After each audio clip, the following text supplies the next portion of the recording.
নমস্কার বন্ধুরা, মা বেটি চ্যানেলে আপনাদের স্বাগতম। আপনারা কেমন আছেন? অবশ্যই ভালো আছেন, আমিও ভালো আছি। আজকে রান্না করব আমি কচুরলতি। একদম সাদা সিম্পল রান্না করব, নিরামিষ। আসেন রান্না করি। এই যে আমি বাজারেতে কচুরলতি আনছি, সকালে আইনে বাইসে বুঝে ধুয়ে নিয়ে আইছি। আর আমি কচুরলতি রানবো। আজকে কচুরলতিতে কিছু দেবো না, আজকে সাদা সিম্পল রান্না করব।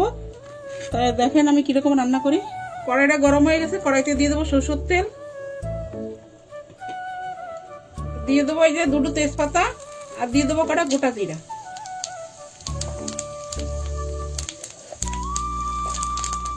তেজপাতা জিরাটা হয়ে গেছে, এখানে কচুরলতি কটা দিয়ে দেবো।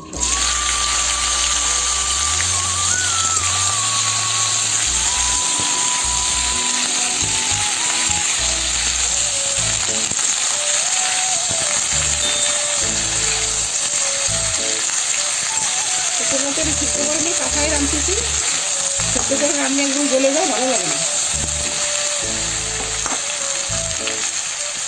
এই যে কচুরলতিটা একটু হালকা ভাজা করে নিচ্ছি, এখন এতে আমি বাকি জিনিস দিয়ে দেবো। আধা চামচ হলুদ, 1 চামচ দেবো আদা জিরা বাটা, 1 চামচ দেবো লাল লঙ্কা পাউডার, আর এই যে 5টা কাঁচামরিচ চিড়ে নিচ্ছি, কাঁচামরিচ। আধা চামচ দিয়ে দেবো লবণ,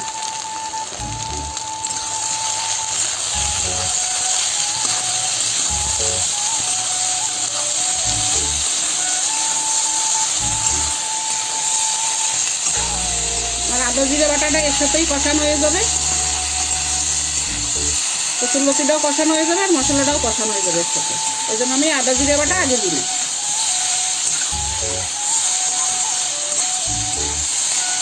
এর সাথে একটু ভালো করে কষাই নেব। এই যে আমার কচুরলতিটা আর মশলাটা একসাথে ভালো করে কষানো হয়ে গেছে, এখন আমি এতে আর একটু জল দিয়ে দেবো।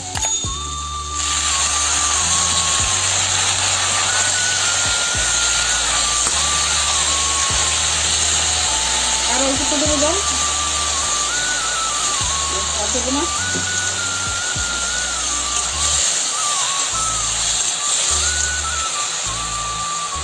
আমি এটা আর একটু সিদ্ধ হয়ে যাবে।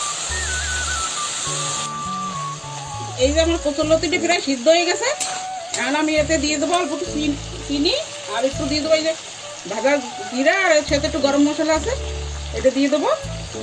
কেন কি আজকে আমি কোনো মশলা এই দিনে পেঁয়াজ রসুন কোনো মাছ টাছ কিছু দিনেই একদম নিরামিষ রান্না করছি। আর অল্প একটু দেবো চিনি দিয়ে, আর একটু সময় ঢেকে দেবো।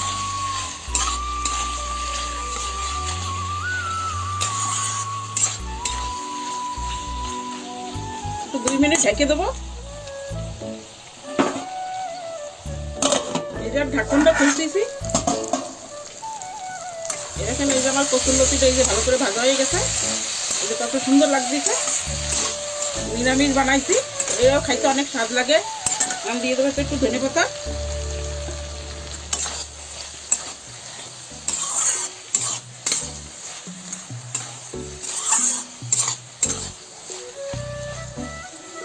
হয়ে গেছে। এসে বেশি গলাবো না, বন্ধ করে দিচ্ছি।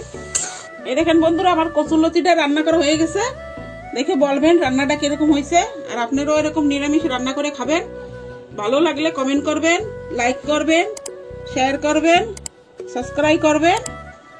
আর ভালো থাকবেন, সুস্থ থাকবেন। আমি এখানে ভিডিওটা সমাপ্ত করছি।